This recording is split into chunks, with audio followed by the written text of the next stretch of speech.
Kung ikaw ay naghahanap ng makakausap. Heartline. Kung ikaw ay nangangailangan ng isang kaibigan. Heartline. Daluyan ng iyong damdamin at daluyan ng iyong bawat saloobin. Heartline. Kung saan pinapakinggan ang iyong nararamdaman.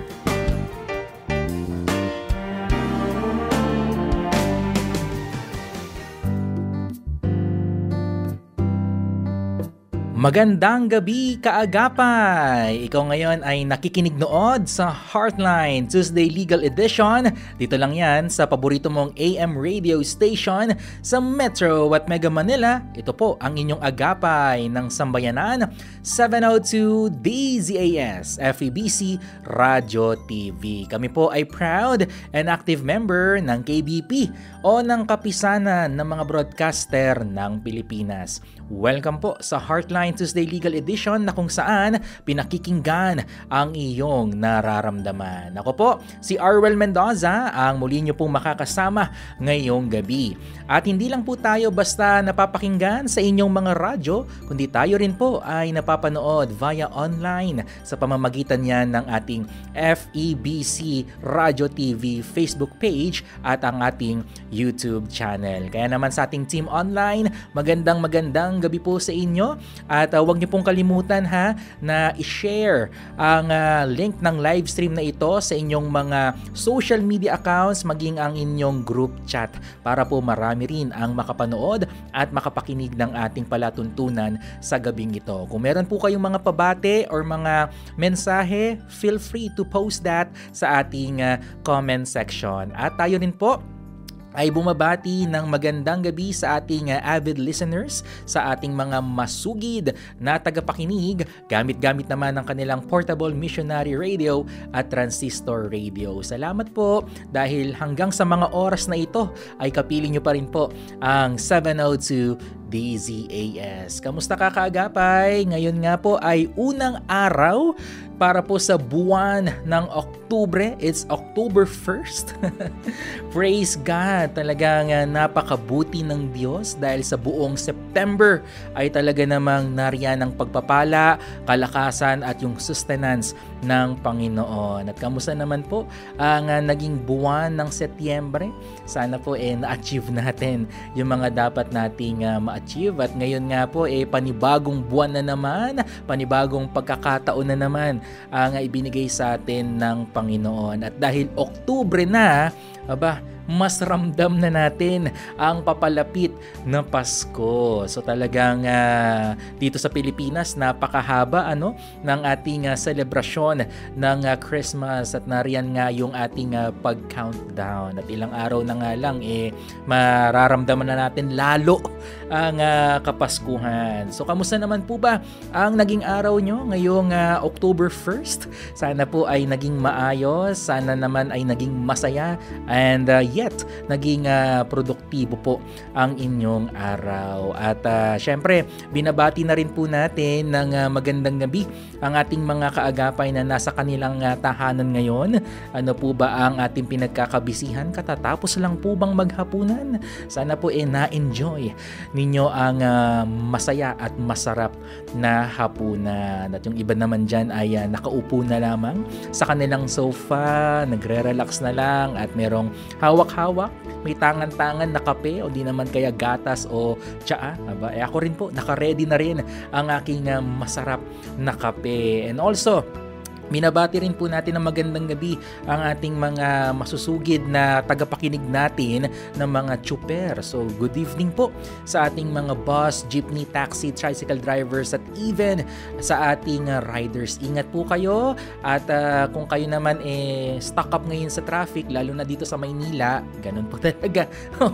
At habaan na lang din po natin ang ating pasensya at makakarating din naman po tayo sa ating mga pupuntahan. And also, I just just want to greet happy birthday and happy anniversary sa ilan nating mga kababayan na nagdiriwang sa araw na ito. Ang patuloy po naming dalangin ay patuloy po kayong pagpalain ng Lord ng siksik, liglig at umaapaw. May you enjoy. Sana po na-enjoy ninyo ang inyong special na araw kasama ang inyong loved ones. And also, di natin pwedeng kalimutan na hindi mabati yung ating mga overseas Filipino workers. Sa ating OFW, magandang umaga, magandang hapon o magandang gabi sa'yo. Nasaang dako ka man ng mundo. Patuloy po kayong mag-ingat at kami po ay patuloy na sumasaludo sa inyong pagpapagal at pagsusumikap para po sa inyong pamilya. Hindi naman talaga madali ang maging isang OFW pero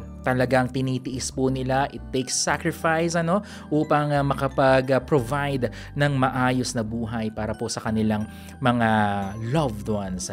At ngayong gabi, dito po sa Heartline Tuesday Legal Edition ay nagpapatuloy po tayo sa pagbibigay linaw at pagsagot sa inyong mga ipinadalang katanungan katuwang ang ating legal counsel for tonight. Kaya wag po kayong aalis huwag niyo po kaming iiwanan dahil magkakasama pa po tayo hanggang alas 11 ng gabi. At atin pong makakapiling muli tonight ang ating suking-suki at talaga namang isa sa mga ever supportive kaagapays natin at siya po ay always willing na makatulong sa ating mga kababayan. Kaya again, let us all welcome dito sa ating palatuntunan. Makakasama din natin via Zoom ang ating legal counsel, walang iba kundi si Attorney Jojo Lacanilao. Attorney Jojo, magandang gabi po sa inyo. Ay, magandang gabi, Arwel, at ang ating mga tagapakinig, lalo na nga yung nabanggit mo, mga OFW na good morning, good afternoon, good evening sa inyo kung nasaan man kayo. Yes. Salamat po sa oras na po na ito na pwede nating pagsamahan the next 2 hours sa ating ninilay-nilay ng mga bagay-bagay na legal. So, thank you for the opportunity at magandang gabi po sa ating lahat.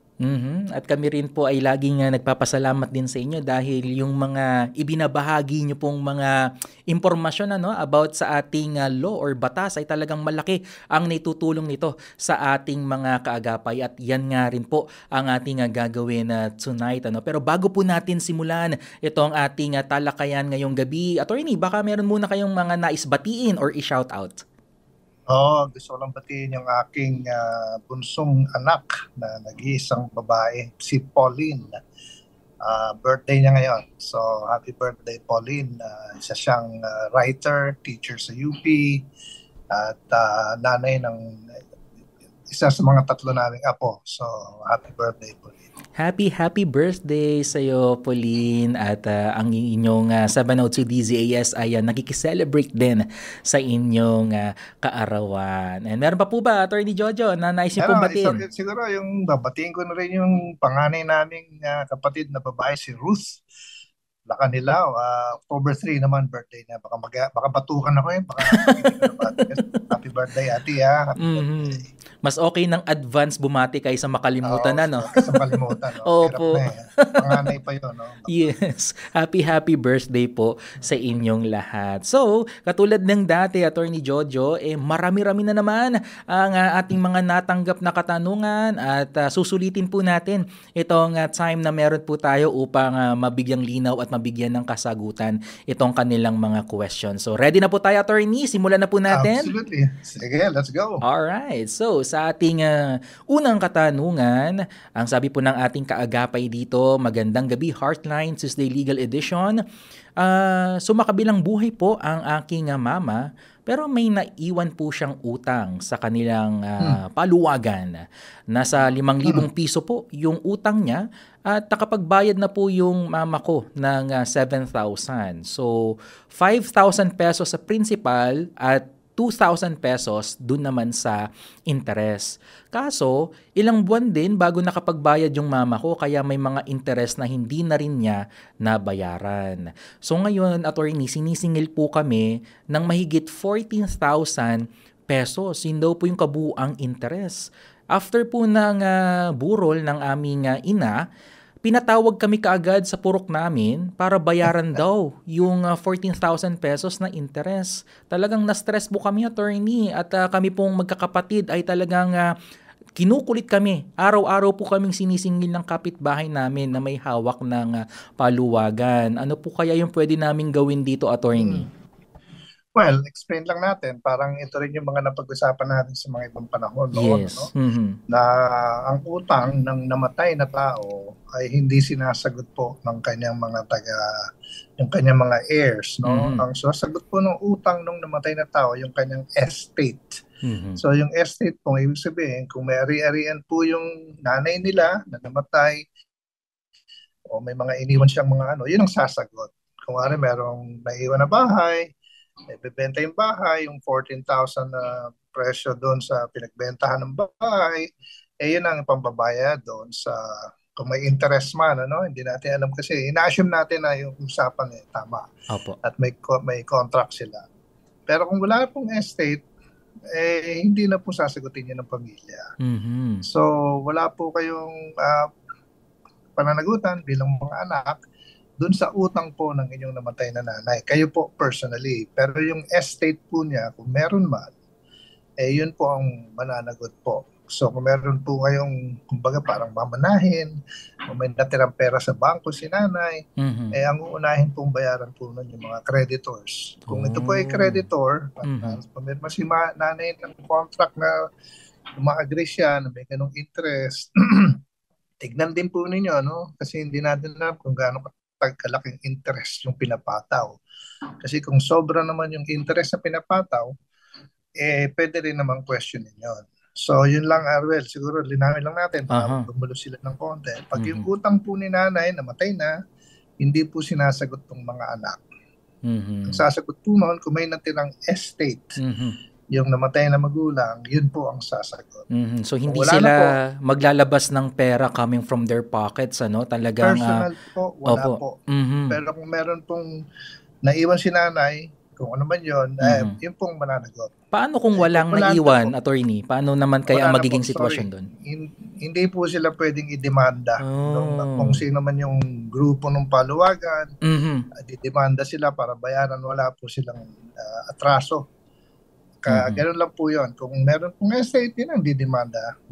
May mga utang kay nanay, pero kung wala, yung mga magkakapatid, hindi po dapat ma-stress kasi wala naman po kayong pagkakautang. Hindi po naman ninyong utang yun. Yes. Kaya hindi po kayo dapat magbayad. Hindi nila personal na utang ngayon noon, Attorney Jojo. So, dito malinaw na kung meron pang sinisingil sa inyo ng mahigit 14,000 pesos at ito ay manggagaling sa inyong personal na bulsa, hindi po yan ang magiging sistema. Kung meron pong estate or mamanahin po kayo mula sa inyong nasirang nanay, yun po, doon po kukunin dapat. Paano kung hindi pa rin sila tigilan, Attorney Jojo? Pwede ba silang magsampa ng reklamo? Pwede po magreklamo kasi ganun lang naman, may stress ka kung sasabihan ka ng sasabihan.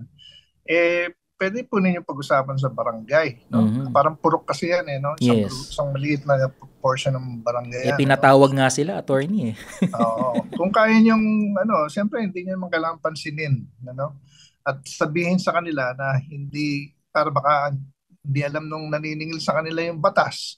Pwede nyo silang i-educate ng konti. Pag kasi kami wala kami personal na pananagutan sa utang po ng nanay namin. So, yun lang po. Ngayon, kung pipilitin pa nila, wala na po kayong gagawin kasi wala naman din po silang magagawa. Hindi naman sila pwede magdemanda laban sa inyo.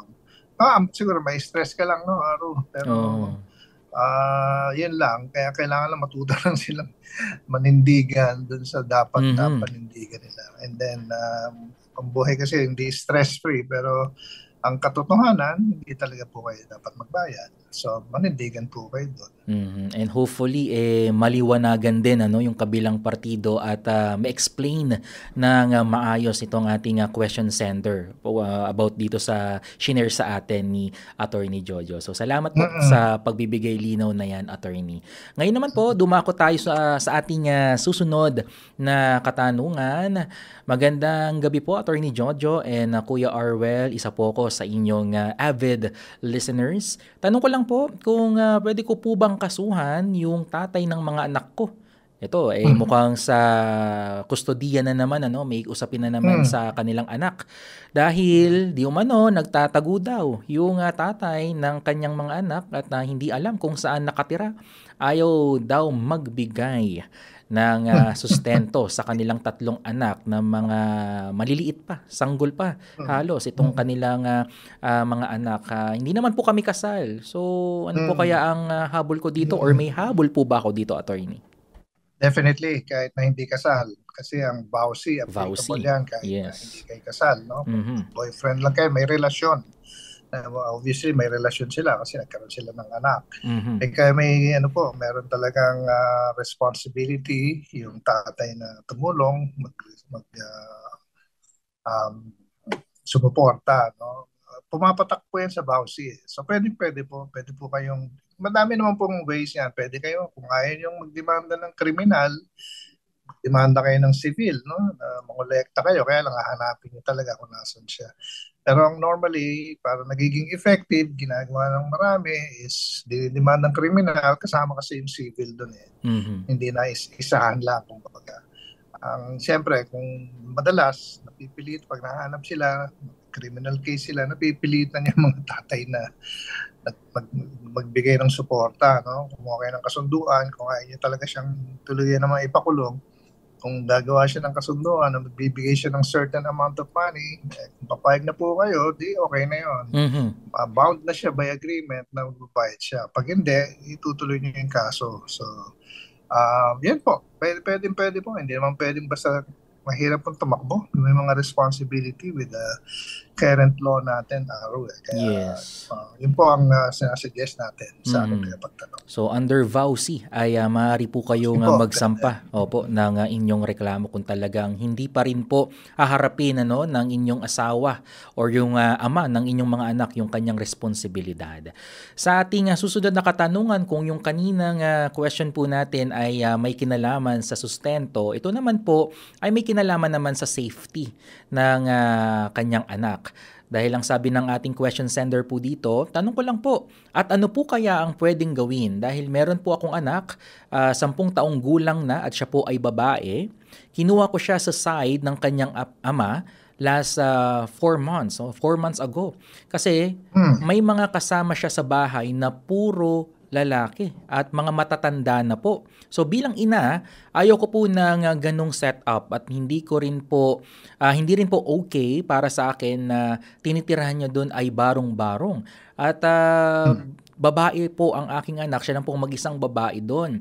At nung kinuha ko po itong aming anak, nag-uumiyak at ayaw pong sumama sa amin. So, ano kaya ang pwede niyong gawing, or ano po yung pwede nilang gawin or pwede niyong mabigay na advice, attorney, ukol dito? Hopefully, mapag-usapan nilang mabuti kasi hindi natin alam kung bakit. Yung anak kasi siyempre 10 years old na, no? At naiintindihan na niya yung kapaligiran niya, no? Siguro may mga kaibigan na siya ron. Assuming wala namang nangyaring masama, pero medyo risky nga, sabi nga niya, no? And if she feels na gusto niyang mawala siya doon, una-una, marami tayong hindi alam, no? Bakit nasa tatay, ba't wala sa kanya the first place, no? Ano bang klase yung kakalagayan ng kanyang ng buhay ngayon, ba't hindi niya kinuha? Kasi bata pa yung anak niya eh. Opo. At normally sa mga nanay napupunta yan, no? Hindi natin alam kung gaano katagal na dun sa tatay. I think unang gawin, pag-usapan, no? Kasi wala pa naman yatang nangyayari, no? Kung may nangyari talaga or medyo ibang usapan na yun. Yes. Kung walang nangyayari, may danger lang, sana pag-usapan nila. No? Otherwise, kung talagang gusto niyang kunin, magpa-file po siya ng petition for custody. Okay? Para makuha niya officially by law. Kaya lang, alam mo na, any case, medyo masalimuot, may bayad, magastos ng konti. Pero dadaanan mo yun kung talagang gusto mo makuha yung custody ng bata kasi lalo na kung ayaw sumama. Kasi medyo 10 years old na siya eh. Barkada na siya ron, happy na siya ron. Baka gano'n. So yun po, pero unang step, hopefully mapag-usapan nila with the father. And hopefully, kung nakikita rin ng tatay na parang alangan din yung sitwasyon, baka pumayag din yung tatay. Dapat syempre yung bata, kung ayaw nang umalis, may mapapakiusapan. At hopefully, mapuntahan yung bagong lugar doon sa nanay niya naman ngayon. Eh, magiging conducive din sa kanya. Magkakaroon din siya ng mga kaibigan. So, hindi na niya mamimiss yung pag-aalisan niya. Yun yung una, no? So, I understand the risk. Kasi marami po talagang... Di rin natin masisi yung kanyang mother, Attorney Jojo. Marami talagang case ng child abuse sa mga ganong klaseng sitwasyon sa mga, sabi niya, barong-barong, tapos ang dami-daming mga, kung sino-sino mga lalaki na hindi mo alam kasi 10 years old pa lang, no? Actually, pag nag-12, 13, nag-puberty. Yes, puberty naging stage. Mukhang dalaginding na. Talagang minsan, pumupunta sa ganung Tama naman yung concern ng nanay. Ang sabi, ko lang is, ultimately, pag-usapan nila, pero ultimately, kung talagang hindi maayos, pero worried pa rin siya, he can file case for custody, petition siya for custody. Malamang, di ko alam kung ano yung condition niya, if the judge will agree na dapat mapunta sa kanya. Kasi depende yan sa situation, what's going on with her, why is she not, bakit hindi niya kinuha nung una, sino yung kasama niya ngayon, or something kung meron man. But those are the things that can be taken. Pero naintindihan natin, Arwel, siguro yung sitwasyon ng nanay. Yes. Ako mismo, hindi naman ako maghanap ng batang babae na worried ako sa dami nung nakikita natin kaso. So, yun po ang suggestion natin. Given the fact na mag-isang babae lang itong bata at hindi rin na-mention kung sino ba itong mga kasama din na matanda nitong kanyang tatay, kung kamag-anak ba or mga kaibigan ng kanyang tatay. So, valid naman yung concern ng kanyang nanay at hopefully mapag-usapan nito ng maayos at magkaroon sila ng maayos din na agreements about the custody or kung saan magi-stay yung bata given the concern nitong kanyang nanay. So salamat po Attorney Jojo sa ating susunod na question. Ito ay may kinalaman naman sa kaperahan, Attorney, dahil ang ating question sender ay nag-invest daw sila sa iisang tao at emergency cash loan daw ang business nitong pinag-investan nila. Ngayon, ang nangyari, nangako siya sa amin na tutubo ang pera namin. Nung una, okay naman, pero kalaunan, biglang hindi na raw kaya ang interest at pati yung capital, natangay na rin. Maraming nag-finance dun sa taong yon to the point, umabot na, di umano, sa milyong piso ang nakuha niyang pera sa amin kung pagsasama-samahin. Pero kapag kinompute yung kabuang naipautang niya sa mga clients niya, hindi naman po aabot ng kalahating milyong piso. Kaya naisip namin, baka ginamit niya sa mga personal na interest yung ibang pera. Ano po kaya ang pwede naming gawing legal na hakbang dito, Attorney? Well, typical yung naririnig nating scam na ganyan.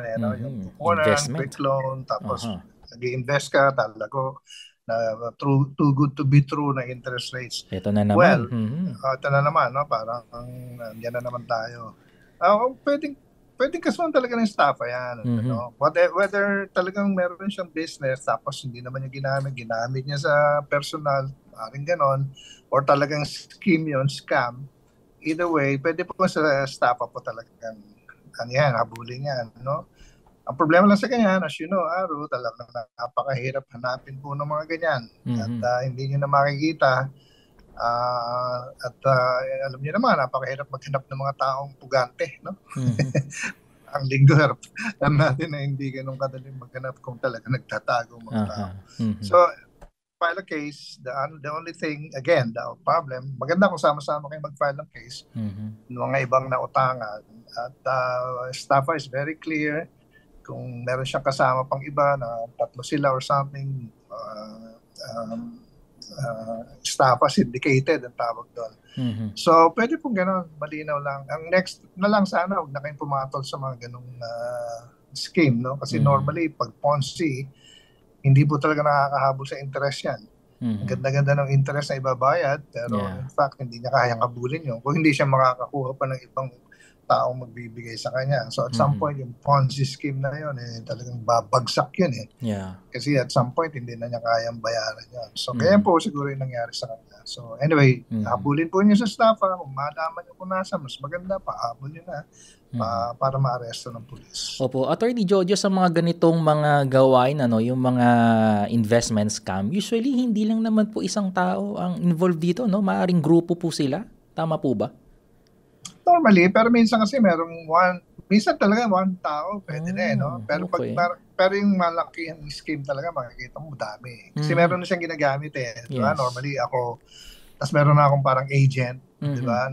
Tapos ang nakausap niya, ito ng second agent, tapos may third agent pa, tapos ang naghanap pa ng investment, yung pangatlong agent ko na. So yun, medyo syndicated staff na talaga.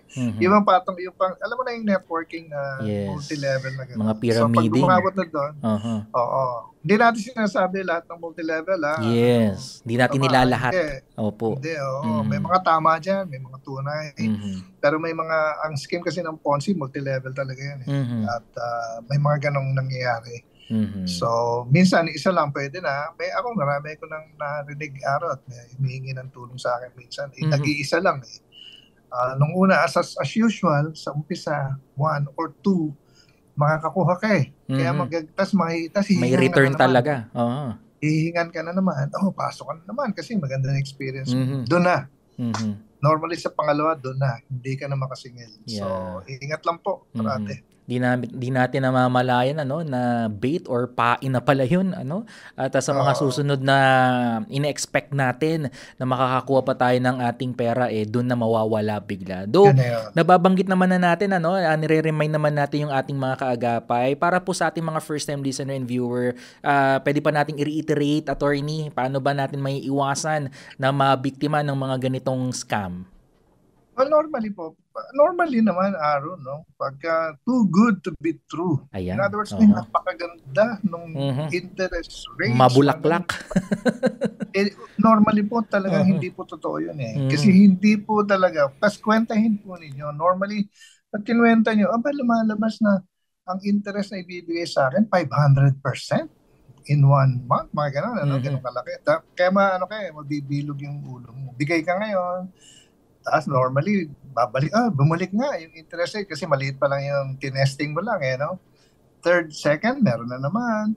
Pag third, hihingan ka na. Minsan sa hihingi na nakita mo naman. So malaki na ngayon hihingin sa'yo. Pagdating na nung malaki, yun ay hindi nababayaran.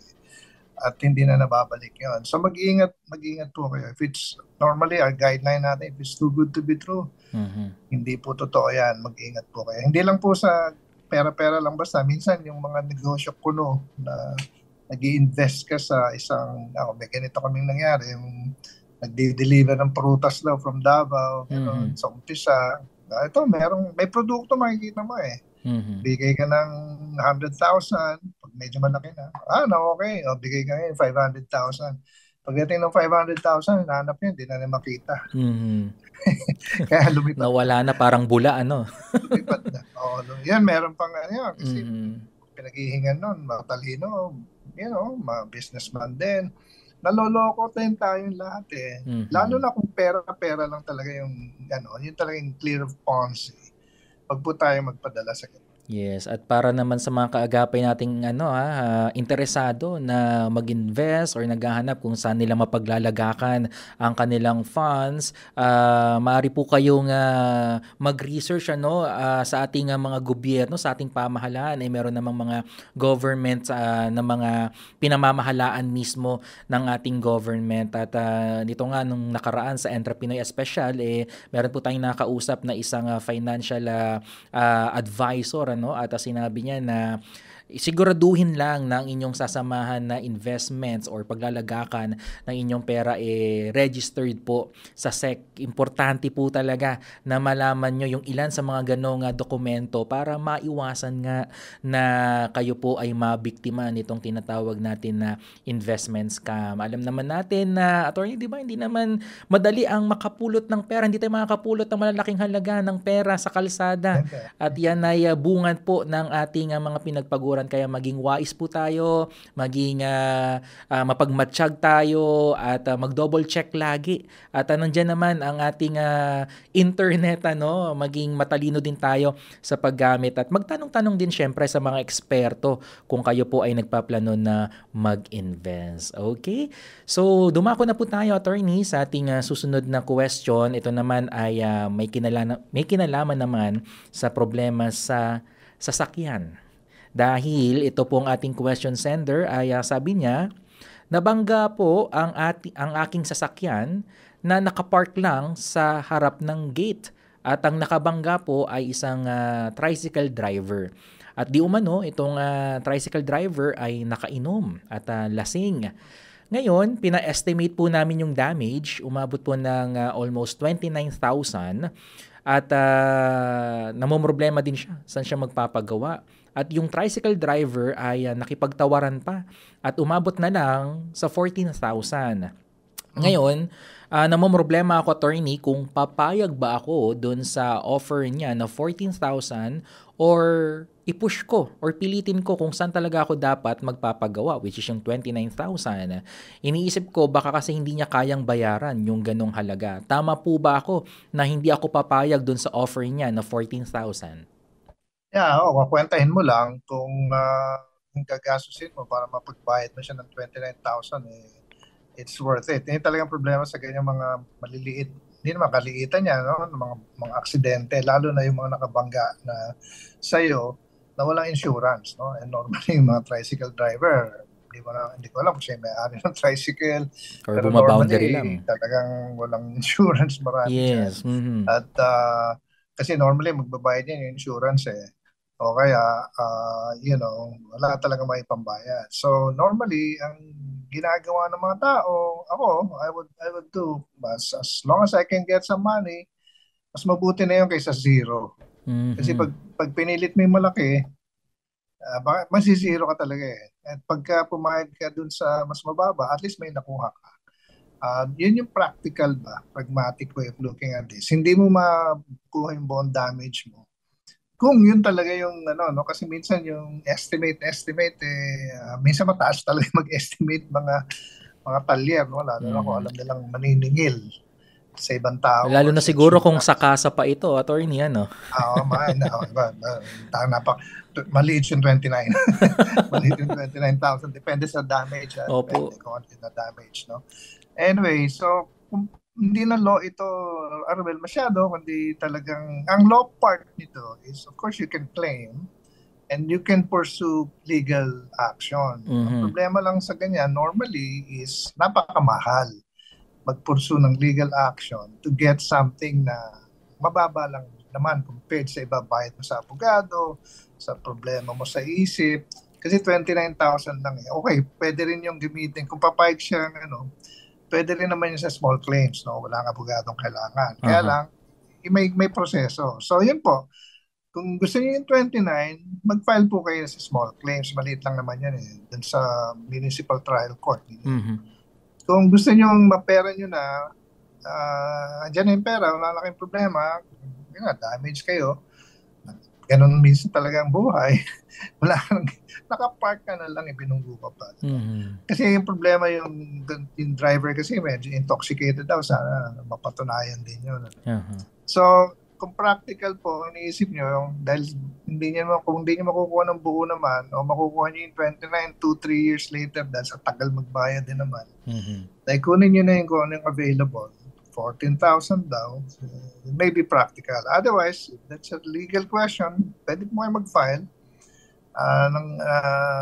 Pwede rin yung lagyan ng negligence po So, hindi lang yung small claims, lagyan nyo ng negligence resulting to damage to property. Criminal na ng konti yun. Maliit naman yung damage. Pero ipa-file nyo sa fiscal po. Mm-hmm. Hindi lang claims, Hindi lang naniningil ka ng pera.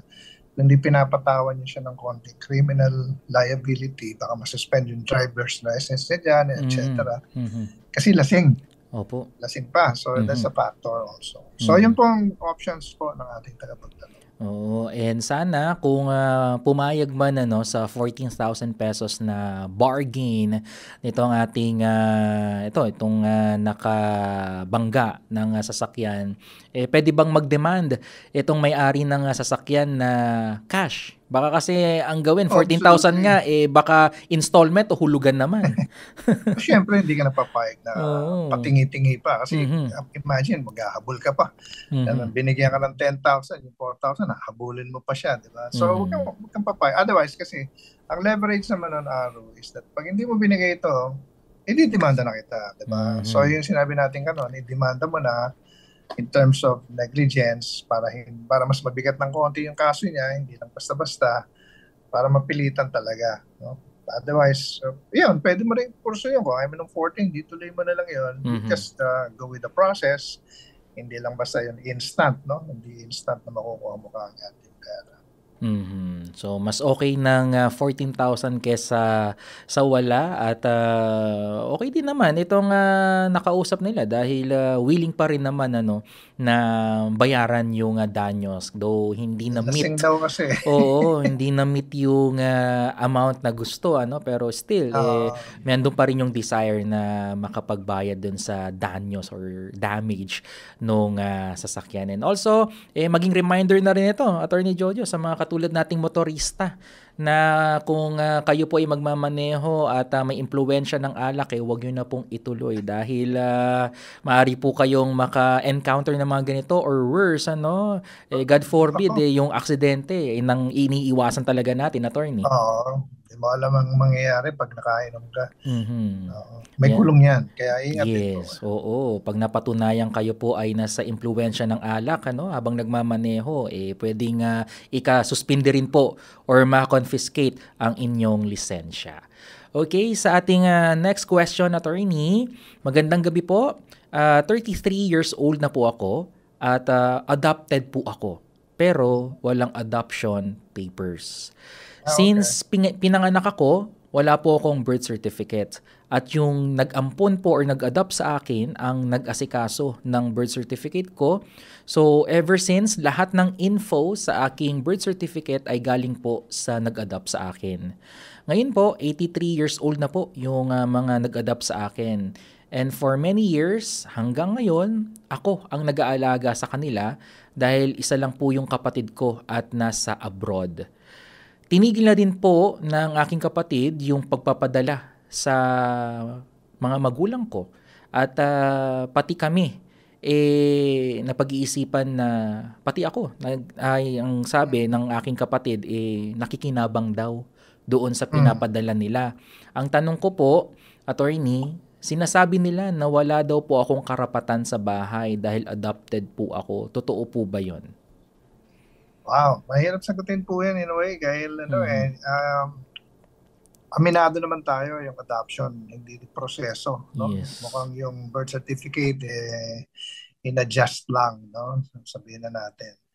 Kaya ang katunayan po, kung wala talagang hindi talaga kayo naging adopted officially, legally, at representa lang natin yung birth certificate na finake naman yung information kasi hindi naman talaga sila yung parents, siguro sila yung nakalagay na parents lang, hindi naman sila, aminado naman. Honestly, legally po, mahirap talagang paglaban. Meron po kayong karapatan. Hindi ko alam anong ibig sabihin sa karapatan, no? Karapatan dun sa mana. Sa mga 83 years old. Medyo alanganin po, pwede talagang questionin po Opo. ng mga tao na kasama ninyo. Ngayon, dun sa kapatid, siguro adoptive brother or sister yan, Aro, no? Opo. Adopted niya. Ibang usapan kasi, wala naman siyang karapatan dun sa kanyang adoptive brother, sister na suportahan siya. Kahit naman tunay Ang naano lang niya siguro, yung karapatan ng mga magulang na tinuturing niya. Ibang condition yon from yung magulang ay yung anak niyang tunay na nag-aano sa abroad. May karapatan na masuportahan yung magulang na yun nung anak na yon. So yung aspeto na yun, pwedeng ipaglaban yon. Pero hindi siya involved doon kasi hindi naman siya yung may tunay na karapatan. No? So, I hope nagbibigay pa rin yung anak doon sa mga parents. Siguro ayaw lang ipadaan sa kanya kasi hindi siya pinagtitiwalaan or whatever it is. Pero ang question niya is, may karapatan ba siya? Wala akong makitang solution doon, Aro, no? Lalo na doon sa kanyang adoptive brother, sister, na hindi nagtumutulong sa kanyang magulang. Hindi po siya pwedeng pumasok doon eh. So, medyo walang legal na pamamaraan po eh yung aking para mapilit niya yung aking pagtanong na magpadala ng pera yung kapatid niya. Parang yun yung essence ng problema niya eh, no? So mahirap po yun. So hopefully maayos na lang nila yung family relations nila. Pero yung anak po may responsibility to support his parents, no? Kahit na konti, dahil nandyan po yan sa civil code. They are supposed to support each other's family code, no? So yun po ang angle na pwedeng pasukan, pero yung siya mismo tagapagtanong po natin, mukhang hindi siya yung tao na may karapatan, no? Para manghingi ng ganung suporta doon sa kanyang adopted na brother or sister. At dahil nga dito he or she feels na hindi siya belong dito sa pamilya. Parang yun yung gusto niyang i-convey dahil nga nagpapadala nga itong kapatid or adoptive brother or sister, pero ayaw ngang ipadaan sa kanya. At ito nga hindi pala sapat lang yung birth certificate para masabi na talagang legally adopted son or daughter ka. Talagang kailangan pa rin nating dumaan, Attorney Jojo, sa tamang proseso when it comes sa adoption. Kita mo, yun yung mga repercussions, no? Pag hindi tama. At some point, lumalabas yung mga problema. Lalo kung matatanda na yung inadopt mo. Kasi hindi naman, they will not stay 3 years old or 4 years old. They will become in the mid, tapos tatanda rin sila. And then the real legal rights, suddenly, hindi mo naman makuha kasi hindi naman totoo. Pwedeng questionin talaga. Kung lalo na kung may naging problema. Di bali sana kung masaya yung pamilya at naging maayos ang tuloy-tuloy lang. Yan ang issue.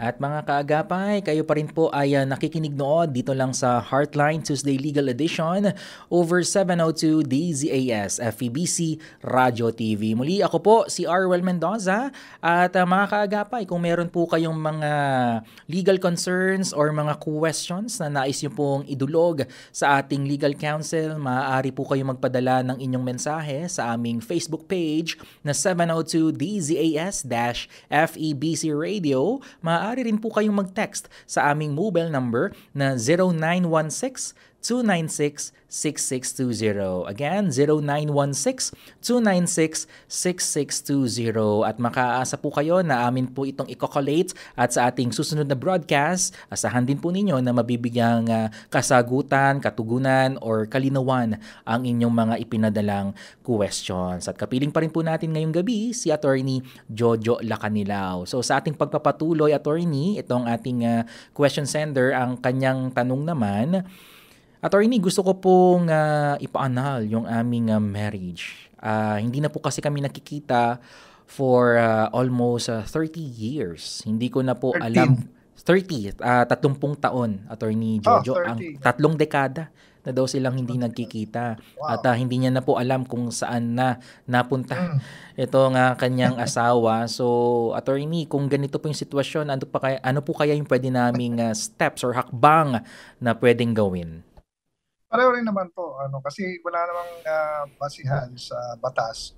Yung hindi pagkikita is a basis for annulment. Seeking annulment. No? That's one of the grounds for annulment. So, whether 40, 50 years, ang legal grounds pa rin, pare-pareho pa rin. Normally, ang nagiging, nagiging puntahan ay yung tinatawag na psychological incapacity. No? Yung iba kasi, napaka-technical na grounds.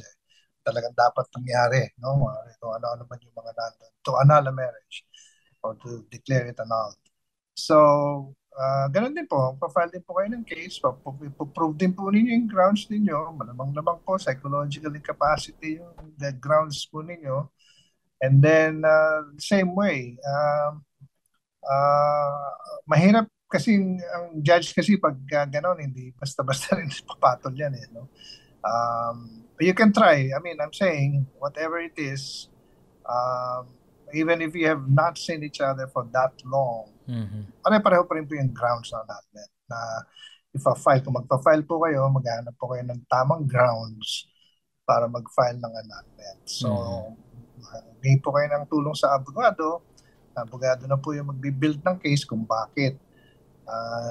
Yan. So, hindi ko na po kayo bibigyan ng mga legal specific tactics or strategy. Bahala na po yung abogado ninyo. At ang sagot ko lang po, whatever it is your situation, ganun pa rin yung grounds. Of course, you can file annulment. No? Whether it will succeed or not, siyempre nasa pananaw na po ng judge and justice system natin.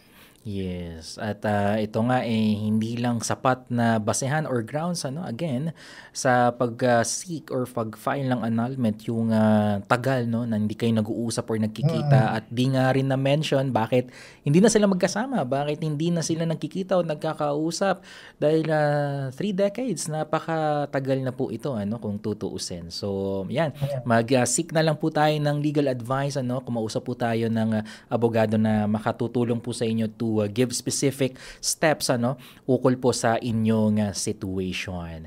Sa ating susunod na katanungan, Attorney Jojo, magandang gabi po, 702 DZAS. Ako po ay hihingi sana ng legal advice kaugnay sa aming problema. Nagkaroon po ng aksidente sa isang motorsiklo sa kadahilan ng nasagasaan nito ang isang bola na mula sa loob ng isang basketball gym. Naglalaro po sa isang liga ang grupo ng mga players nang hindi sinasadyang tumalsik ang bola sa labas at napunta sa kalsada.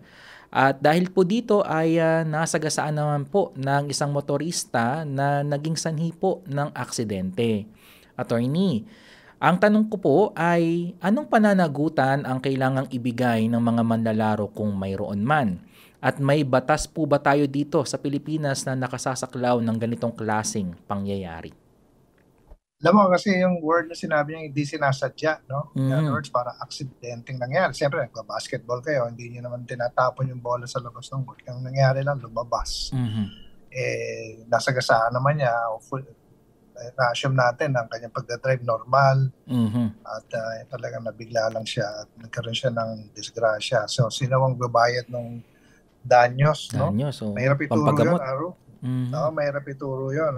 Possible na, kasi dun sa mga players, syempre, hindi naman makikita kung sino talaga yung may kasalanan Wala Kasi nga sabi nila, hindi sinasadya. Yun yung pinaka-point dun At wala namang may kagustuhan, attorney. Wala namang may kagustuhan. Daming ganyan. Ako, alam mo, montik na ako dyan In fact, actually, nasagasaan ko yung basketball. Kasi normally, mga basketball courts, sabi ng daan, di ba? Sila. Opo. Tumalsik yung bola. Buti hindi ako nagmumotor, naka-kotse ko. Pero pumutok yung bola nila. I felt like wala akong responsibility. On my side, sorry, pumutok yung bola niya, di ko kasalanan yan. So in a way, ang pwede kasing angles doon, na medyo complicated lang ng konti, pero possible angle kasi, kung sinong may responsibility doon sa basketball court, bakit walang harang, no? Barangay ba? Ayun, pwede mong siguro tignan, no? Kung yun ay barangay court, wala man lang harang para yung mga bola hindi tumalsik sa kalsada. Ang may kasalanan yung gobyerno. Ang parang may negligence, no? Kasi dapat may konting negligence Kasi pag hindi sinasadya, walang negligence yan no? Hindi, maaaring may negligence pero hindi naman yan masyadong malinaw, no? Kasi nga nagla-basketball di ba? Gumagano yung bola. Ang dapat doon, yung may responsibility sa court, sa basketball court, ang nag-ensure na hindi lumalagpas yung game doon sa boundary ng basketball court. So baka yun, may possibility singilin at managot, lalo na kung pag-aari ng gobyerno yan. Kasi dapat yan, inaayos nilang maging maayos yung basketball courts. Normally kasi pag pinagawa yung basketball court, di ba, multipurpose tawag nila dyan may mga bakod-bakod dyan.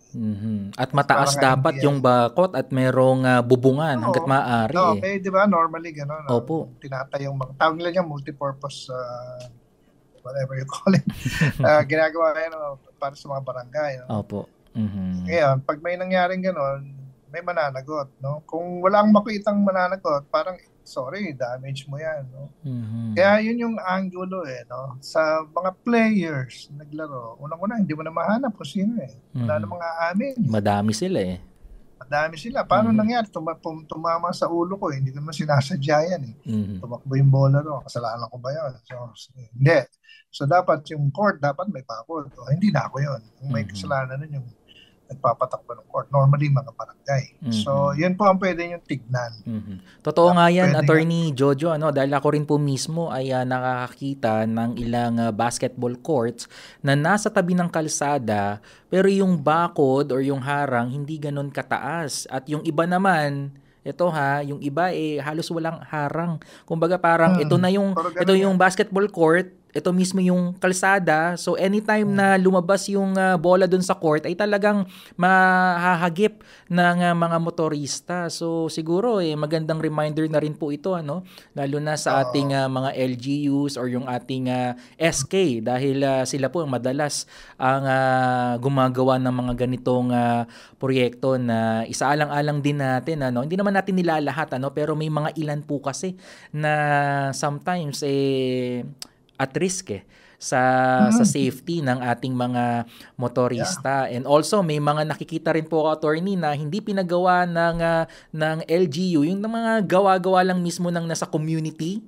na nagtatayo sila ng sarili nilang court na minsan pero naman delikado pa rin yan. Parang kasi normally, di ba may mga basketball court sa kalsada? Opo. Di ba? Bawal yun Normally, pumapayag, kaya nagkakaganon, pumapayag yung barangay. Ultimately, tapos alam ko rin to nag-LGU ako, kapag gawa kami ng basketball court, turn over yan sa barangay So ultimately, kayong kasi nga, yung city o yung town, siyempre, wala na kaming, may mangyari sa inyo dyan. Basta gagawin namin to, ayusin namin to mabuti. Kayo nang bahala dyan. Pag may nangyari, kayong responsibility. So, doon sa ating pong tagapagtanong, mabalik lang tayo doon. Pumunta po kayo sa barangay, doon po kayo magreklamo.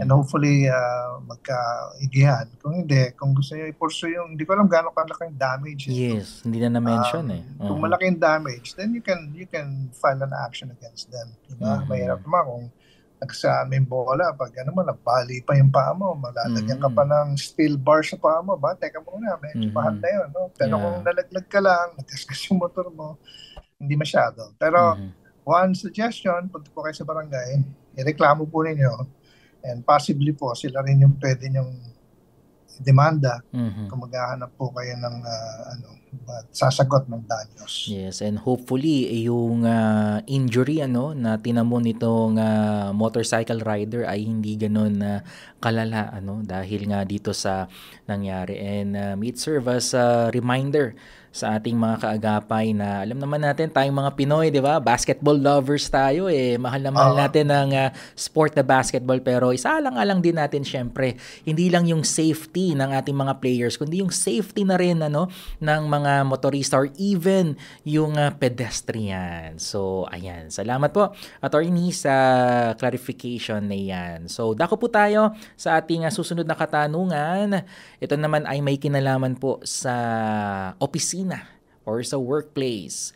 Magandang gabi po. Hihingin ko lang po ang legal advice nyo, Attorney Jojo. Regarding po ito sa previous manager ko na bully. Yan po ang kanyang description. Bully, okay. Under her supervision ay talagang toxic po ng aming trabaho. To the point, palagi na po akong umiiyak every night. Then kapag papasok na po ako, nanginginig po ako at sumasakit na yung dibdib ko sa kaba.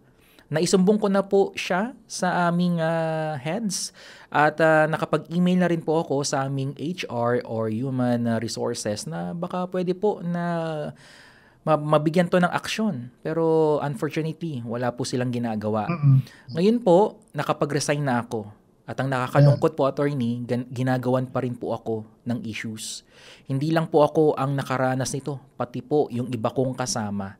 Hindi lang po siya bully, meron po siyang iba ring ginagawa sa kumpanya. Total, wala pong kayang gawin yung HR sa sitwasyong ito. Pwede po ba akong magsampa na lang ng reklamo dito po sa dati kong manager? Yun na nga, ginawa niya internally, tama naman yun. Ano? Wala na kasing malinaw na, na violation sa labor code, no? Kung lalo na naka-resign na siya. No? Kaya ang maganda diyan, tanggalin mo na lang sa isip mo para wala na yung toxicity. Total, wala ka na naman doon. No? Gumagawa ng kwento. Kapag ang kwentong ginawa niya ay talagang mali, pwede naman siyang i-defamation. Kaya lang, siyempre, maghahanap ka ng mga taong magtetestigo para sa ginawa niyang masama. No? Yun lang, siyempre, empleyado ka, ginagawa dapat mong gawin, assuming yun yung story talaga natin, tapos hindi ka pinakikinggan ng mga may-ari, no? May-ari nung business. Ang business ang magsasuffer normally pag may masama silang empleyado, lalo na nasa level ng manager. So, I wonder bakit hindi ginagawa ng... Kasi ang business, mabilis gumalaw yan kapag makakasira ka sa profit. Kasi nawawalan kayo ng empleyado dahil bully ka or something like that. Nagre-react naman ng tama yung mga yan. So, there's so many things here na hindi natin alam. So, but based on the story, parang wala na po tayong basis to complain against dun sa manager na bully. No? In terms of the labor code. Ngayon, kung merong sinabi siyang masama, sinisiraan ka at meron kang testigo, meron kang text, etc., pwede kayo mag-file ng appropriate action for defamation.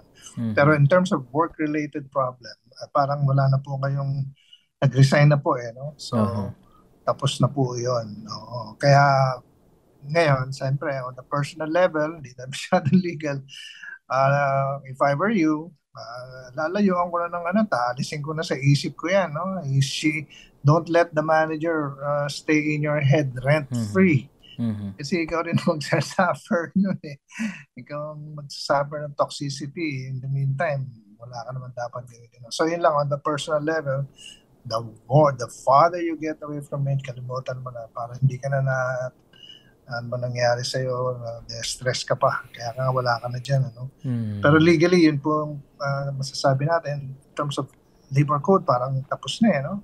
Wala namang, tsaka manager, tapos na, malis na rin naman siya yun, kung meron man defamation mangyari, yun, pwede yan. Pero mahirap-hirap din gawin yun kasi kailangan may mga testigo, may mga ebidensya. Yes. Pero para maano lang, kung masama pa loob mo, nainis ka pa, dahil naman akong trabaho dahil sa isang tao, may move on then is another way of getting rid of some stress in our lives. Yes, and hindi rin biro dito nga sa shinare nitong ating question sender dahil yung trauma, yung nagsuffer nga siya ng dito sa kanyang mental health, and in a way nawala rin yung kanyang sanity based dito sa kanyang kinikwento. At siguro isa lang din sa napansin ko dito sa kanyang kinuwento, hindi lang kasi siya, attorney, ang nakaranas, kundi may mga kasamahan din siya sa kanyang trabaho ang nakaranas din ng same experience dito sa ating question center. And sana kung meron sa mga kasama niya sa trabaho ang nandyan pa at nagpapatuloy pa rin, hopefully ay magkaroon din ng boses kung wala ring magawa yung admin pwede ba silang lumapit din sa NLRC, attorney, kung talagang di maayos ito? Yeah, kung talagang, kasi alam mo, the first person that can actually do something about that, kung ganun talagang kabuli at sinasabi natin marami yan, siyempre, kung ikaw yung boss nung na yun, masisira yung negosyo mo dahil sa kanya, siyang tatanggalin mo diba? At tapos meron kang credible complaints na binubuli ako nito, ayoko na rito.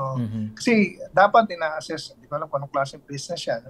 Na-assess nila yung, di ba ikaw, ina-assess ka parati ng mga boss mo. Evaluation. Nung nagtatrabaho ako sa private, na-assess ako Every now and again, kapag sisibakin ako nun pagka I am not running the business well. If this guy is not running it well, bakit siya hindi sinisibak ng kanyang mga boss?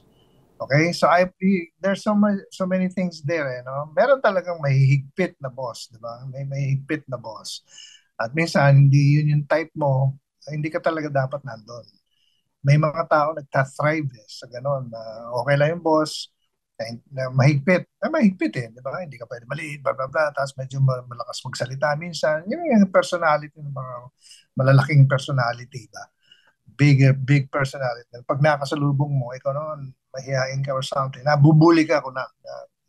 I'm not saying that's what's happening here. I'm just saying na kung talagang maraming nagre-reklamo, ang question, bakit hindi nisibak ng boss? Yung boss, hindi ba siya concerned sa business? Hindi yan yung business na para sa'yo. Kung gano'n. Yung korporasyon na yan, maybe that's not the right place to be in. Dahil kung gano'n pala, ganap na lang tayo ng ibang trabaho. Kasi hindi pala concern yung boss dun sa mga kapakanan ng mga ibang maliliit. That's not the right place. It's not necessarily, pwede mag-complain. If they don't do anything about it, what can you do? Gusto ng boss yun diba? Unless meron siyang gagawin na mababiolate na talaga yung labor rights mo. Diba? Kung may ganon, then you can file cases na NLRC. Pero it doesn't mean, kung yung management style niya hindi mo type, wala naman pong grounds for complaining against the company. Na binubully. Kaya mahirap kasi i-quantify yung bully actually. Pero kung hindi ka binayaran ng sweldo, finire ka ng walang dahilan, dinisiplina ka ng walang dahilan, yun yung mga actionable sa labor code. Kung gano'n ang situation, sinuspend ka 2 days, wala namang due process, yun. Actionable. Pero yung sama na ugali nito kasi hindi ako sanay sa medyo mahirap. Yes. And hopefully nawa itong ating question sender ay ma-process din itong kanyang mga na-experience, and siguro mainam din na mag-seek tayo ng counseling dahil based nga dun sa kwento mabigat yung kanyang naging experience. And sana sa ating mga empleyado, maging yung sa ating boss hangga't maaari panatilihin natin na safe space at yung ating workplace ay maayos din na environment. Wala namang perfect na organisasyon o kumpanya, pero hangga't maaari panatilihin po natin yung peace at yung maayos na work environments. And with that, Attorney Jojo, salamat po sa pagsagot sa unang batch ng ating mga legal questions, and for sure marami na sa ating mga kaagapay ang nalinawan na naman at maraming natutunan ukol po sa ating batas. At yan naman po talaga ang goal ng Heartline Tuesday Legal Edition. Hindi lang po basta pakinggan ang inyong mga nararamdaman, kundi matugunan din po ang inyong mga legal concerns. Pero hindi pa po tayo tapos mga kaagapay dahil sa puntong ito, tayo po muna ay pansamantalang magbe-break. So para po sa mga may hawak-hawak dyan na kape at ubus na or gatas o di naman kaya this is your time para mag-refill muna, at sa mga gusto mag-CR break, pwede dahil sa ating mga radio listeners, kayo po ay makaririnig ng ilang mga awitin mula po sa Papuri at sa ating team online. Standby lang po kayo dahil makakapanood din po kayo ng ilang videos about FEBC Philippines. Tutok ka lamang kaagapay at magbabalik pa ang Heartline Tuesday Legal Edition sa himpilang 702 DZAS FEBC Radio TV.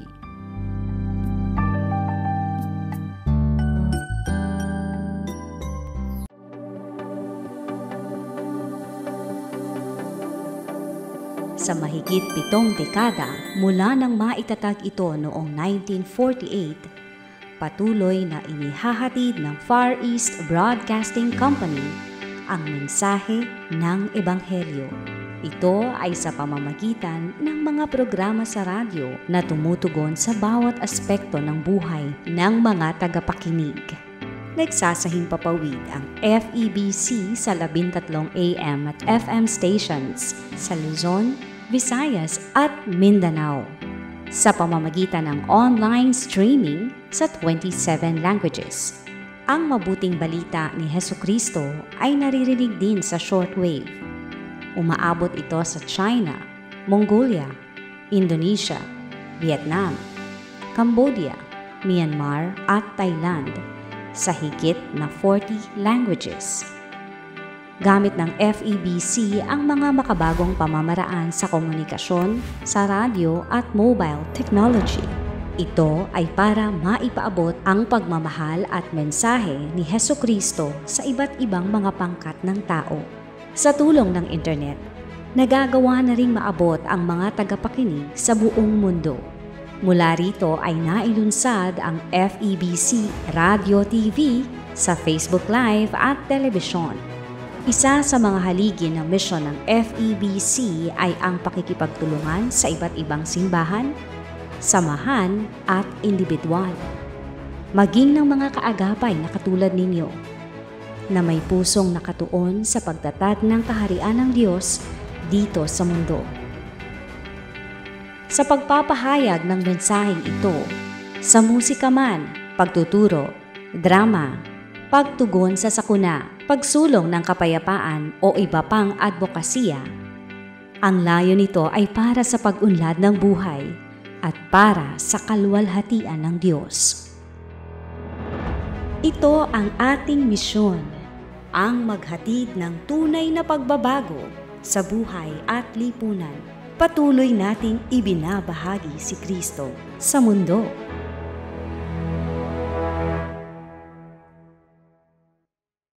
Heartline, kung saan pinapakinggan ang iyong nararamdaman.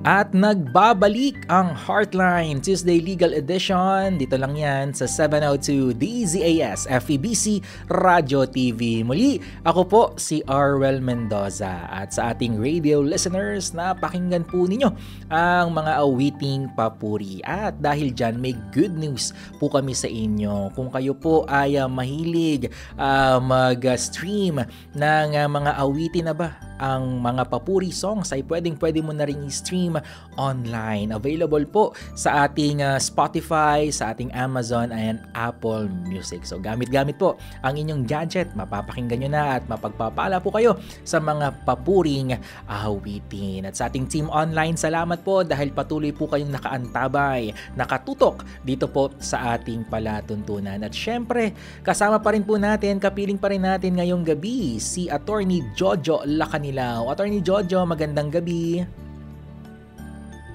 Sa ating taga-subaybay din, magandang gabi po sa inyo lahat at tuloy-tuloy tayo sa gabi ito. Yes, tuloy-tuloy po tayo sa pagbibigay linaw at pagbigay kasagutan sa kanilang mga katanungan. Okay, so sabi po ng ating question sender dito, Attorney, kapag po ba may criminal case sa RTC sa matagal ng panahon at pending pa rin ito, kapag lumabas po ba ng bansa ay ma-hold po or magkakaroon ng departure order? Depende po kung may in-issue yung court ng hold departure order. Minsan kasama yun pag ni-request ng mga abogado na mag-issue. Iba-iba yung level ng pero yung whole departure order issued by the court. Meron kasing ini-issue ng DOJ on its own parang watch list or something. Ano kung criminal case, di ba? Tsaka pag-aalis siyempre pupunta ng abroad yung defendant, I suppose, yung ating kasama nila, magpapaalam ka sa court. Kasi pag hindi ka nagpaalam, baka isipin tumakas ka, papa-aresto ka niyan. Pag yung prosecutor kasi wala ka na nagtatago ka na, baka mag-file yung prosecutor na tumatakas ka.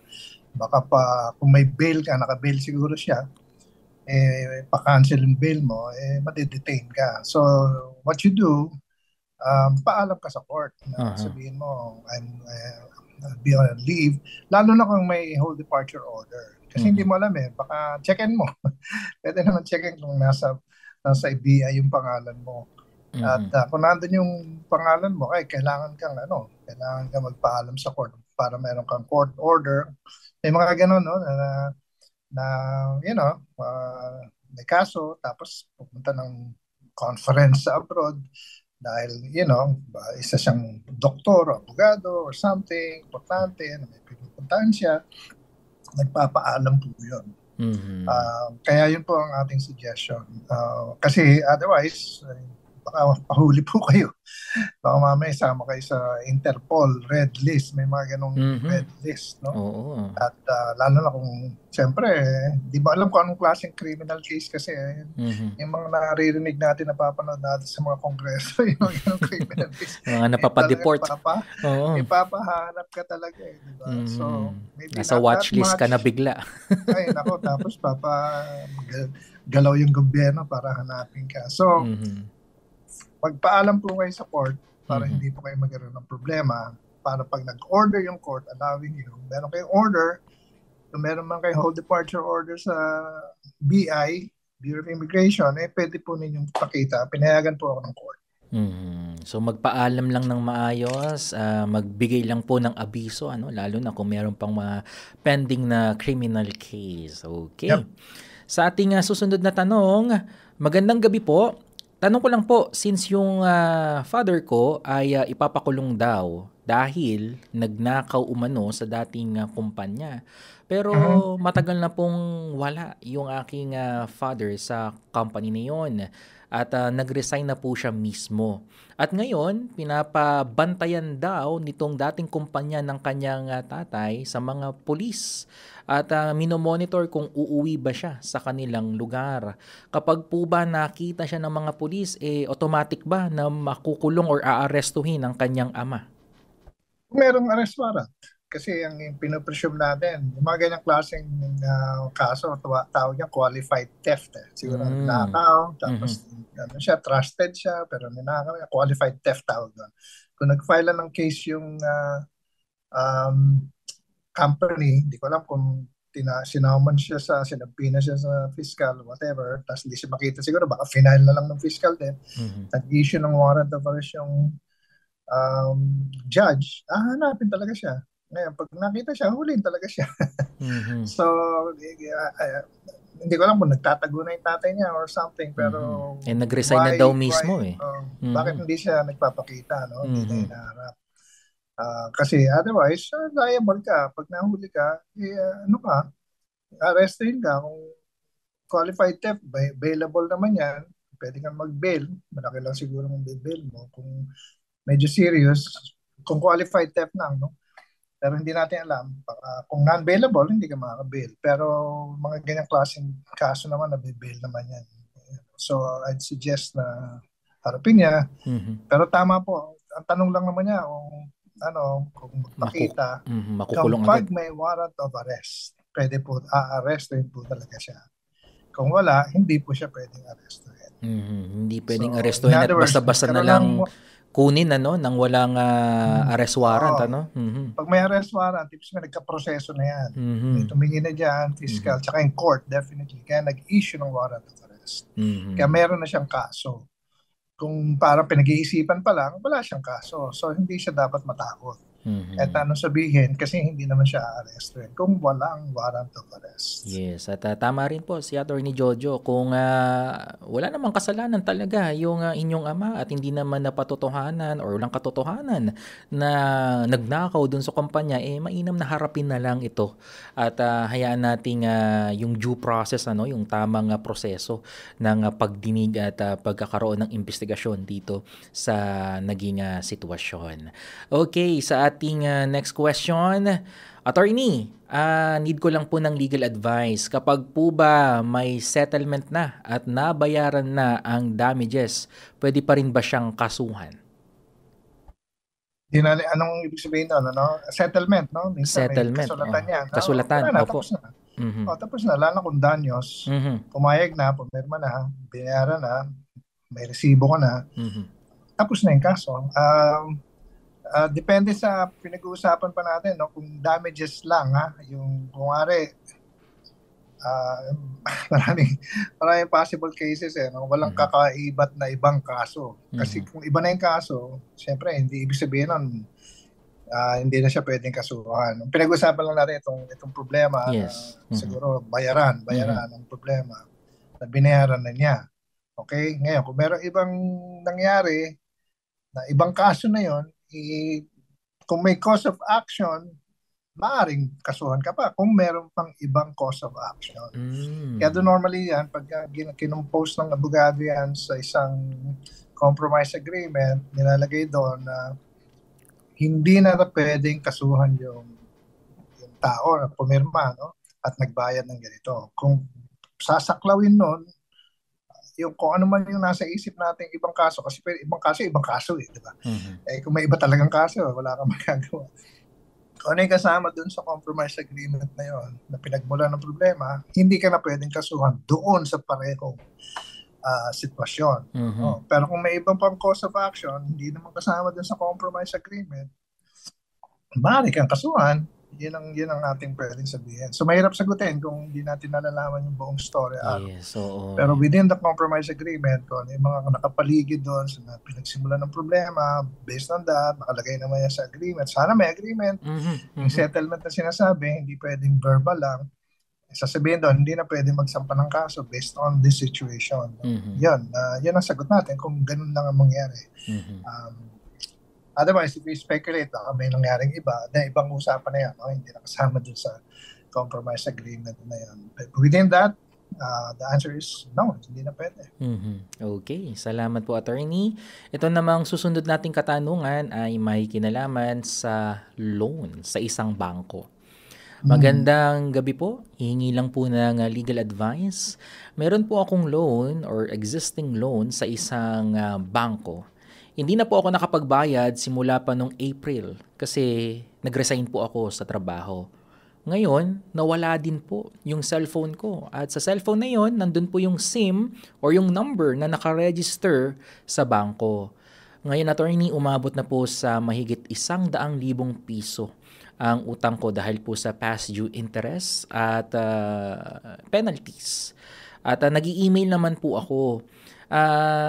Nangyari, nagre-request siya ng ma-reconstruct, restructure nung kanyang app at para makabayad siya paunti-unti. Wala naman po akong balak takasan ito, attorney. Nagipit lang po talaga ako ngayon kasi nawalan po ako ng trabaho. At yung bago ko namang work ngayon, napakaliit lang din po ng aking sinasahod. Attorney, nag-worry po ako, makukulong po ba ako? At ano po yung mga dapat kong gawin? At hindi ko na rin po alam kung paano babawasan yung interest, at nakakaranas na rin daw po siya ng malubhang stress, attorney. Paano po kaya ito? Siyempre, dapat mong gawin, bayaran mo na, para mawala na yan. Ang problema, kung wala kang pambayad, mahirap talaga. Paano gagawin mo? Hindi ka naman makukulong. Pinag-usapan na natin itong araw na utang po, hindi po nakukulong. Kung hindi makapagbayad, ang ginagawa po ng bangko dyan, hinihilan nila yung security na sinama mo. For example, bahay mo. Parang yan ang ginawa mong security dun sa loan mo. Pag hindi ka nabayaran, po-foreclose ng bangko yung bahay mo. So, mawawala ka ng property mo. Yung kung ano yung ginawa mong security dun sa loan mo. So, hindi ka makukulong. Kaya lang, the bank will actually run after your properties na sinabi mo sa kanila, you can run after this property if I cannot pay my loan. So, yun nga, minsan talagang ganun ang buhay, dumarating sa atin ng bigla-bigla at wala tayong magawa. Hindi lang naman siya yung ganyang sitwasyon. Madami na pong taong utang at hindi nakabayad. Ang solusyon po doon ay magbabayad ka sa pamamagitan ng security na binigay mo sa bangko. Pero hindi ka naman makukulong. So, yun po yung ating assurance sa kanya. Hindi siya dapat may stress in that sense. Kaya lang, may utang siya sa pagbabayaran talaga niya at hindi siya palalagpasin ng bangko talaga niya. At sana ay nakaramdam ka ng relief dito sa sinabi ni Attorney Jojo. Wala po nakukulong sa utang, pero ng comfort din. Oo. Kasi ito nga yung karaniwang stress din ng ating mga kaagapay, lalo na kung nag-avail sila ng loan sa mga bangko. And for sure, kapag singilan na talagang yung mga collection agencies at talagang kukulitin ka. Pero sana, hopefully, magawa ng paraan nito at hindi rin ganun kaliit, talagang malaki yung kailangan niya pang isettle na amount dito sa kanyang utang. And siguro, reminder na rin ito sa atin, na maging wise din tayo sa pag-avail ng loan kung di kayang mabayaran, kung alam nating di na kayang bayaran or hindi natin mababayaran in the first place, wag na po nating i-avail dahil alam naman natin na merong mga interest yan na kailangan din nating bayaran. And dako na po tayo, Attorney Jojo, sa ating panghuling katanungan. Magandang gabi po. Hihingi lang din po ako ng tips or legal advice dahil meron po akong kiniklaim na refund sa aking friend. Ito, dagdag na, Attorney Jojo. Actually, hindi ko na siya itinuturing na friend ngayon dahil niloko niya ako. 46,000 pesos noong 2019 up to present, pina-follow up ko itong amount na ito. At ang sagot sa akin about dun sa request, dun sa refund, wala daw malinaw na sagot. I have the screenshot na sa account and name niya ako nag-send ng pera. At nag-work din daw siya sa isang government agency. Ngayon, ang question ko, attorney, if dun ako mag-direct complain kung saan siya naka-assign ngayon, kasi dun daw naka-invest yung pera ko, possible kaya na ma-solve yung problem ko? Pwede kaya siyang matanggal sa kanyang work dahil dito? At meron pa siyang pa-PS dito, Attorney Jojo. Meron po siyang written letter with signature na binigay daw sa kanya. Parang promissory note siguro. Opo. Kinikilala. Yun lang pwede na i-claim yun sa small claims, kasi meron naman siyang proof na nangutang sa kanya at di siya binabayaran. May terms naman siguro dun sa pero kailangan may demand letter yun Mag-demand ka muna na bayaran ka. Padala mo na sulat formally na dinidemand mo na magbayad siya. Tapos, mag-file ka ng case. I-claim mo lang. Alam mo, pag ayaw magbayad, kahit hindi magbabayad, ka lang, habol ka ng habol. Yan ang problema, di ba? Normally, pinag-uusapan natin. Kaya, kailangan, pag pautang ka, meron security. Maliit na utang lang siguro yan. Pero, yun nga,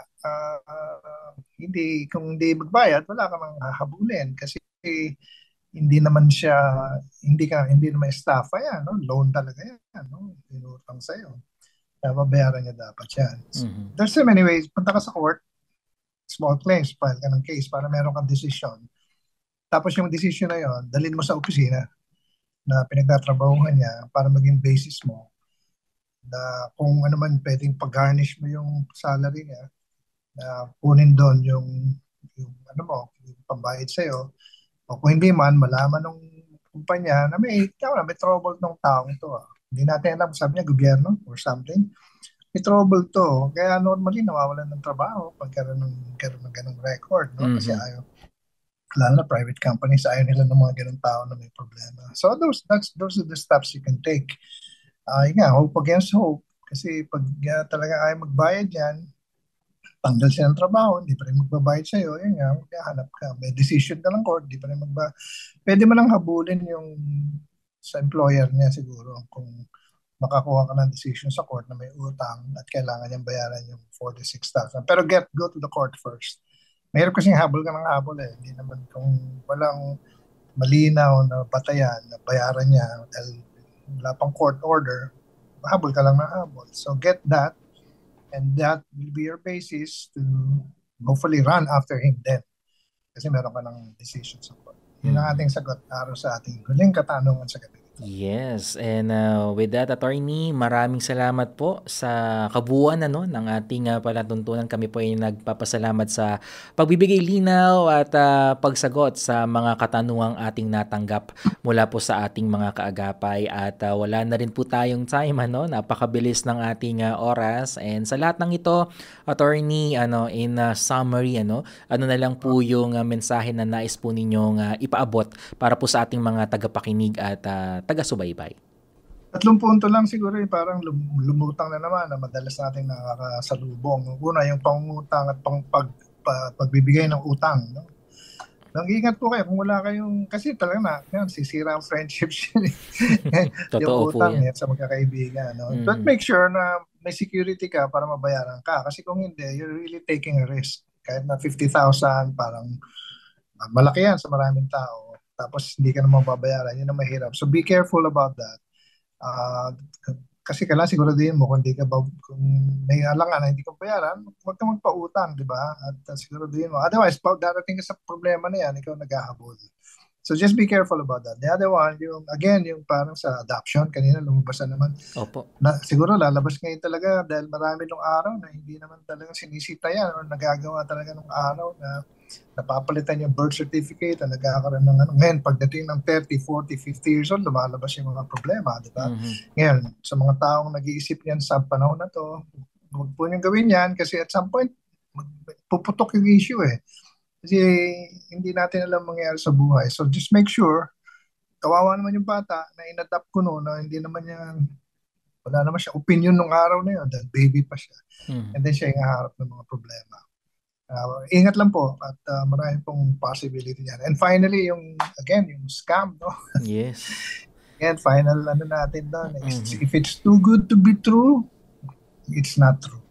So marami po yan. Kaya may mga risk, may mga investment na high risk, high reward. Pero iba yun. No? Iba yung parang Ponzi. Yung mga investment na gano'n, makikita mo, nakaregister sa SEC yan, whatever it is. And then you're giving money, tapos may chance na matalo ka. Okay lang yun, kasi investment talaga yan. Pero yung scam, na pinapangakuan po kayo ng langit, hindi naman magkakatotoo yan. Huwag po ninyong pasukan yun. Just because ang feeling natin magiging maganda, magiging instant millionaire tayo. Yan ang pinaka-temptation dyan. So yun po yung tatlong bagay na gusto kong i-emphasize lang sa gabi ito. At wala namang maloloko kung walang magpapaloko. Kaya yan din ang goal natin dito sa Heartline Tuesday Legal Edition. Ang malaman po ninyo ang inyong mga karapatan at the same time mabigyan din po namin kayo ng mga sapat na impormasyon upang maiwasan nga din po natin yung mga ganito, yung mga scam at sa panahon po natin ngayon talagang kumakalat ito at talamak talaga sa panahon natin ngayon. At sa lahat ng ito, syempre, anuman yung mga kinakaharap natin ngayon, may mga challenges man, huwag tayong makakalimot na lumapit lagi sa Panginoon dahil siya lamang ang makatutulong at siya po ang aakay sa atin kung meron mang mga problema, mga legal concerns. And with that, Attorney Jojo, hihilingan po namin kayo muli na ipanalangin ang ating mga kaagapay. Salamat po sa gabi ito. Salamat sa mga katanungan namin natanggap ngayon. Naway nakapagdulot kami ng konting kalinawan. Sana kalutasan sa mga problema ang hinaharap na marami namin tagapakinig. Pagpalayo ang bawat isa sa amin na magkaroon kami ng wisdom at iwasan, Panginoon, ang mga bagay na hindi kaaya-aya, lalo na mga pang-aapi sa ibang tao, injustice na maaari namin nakukomit against some people.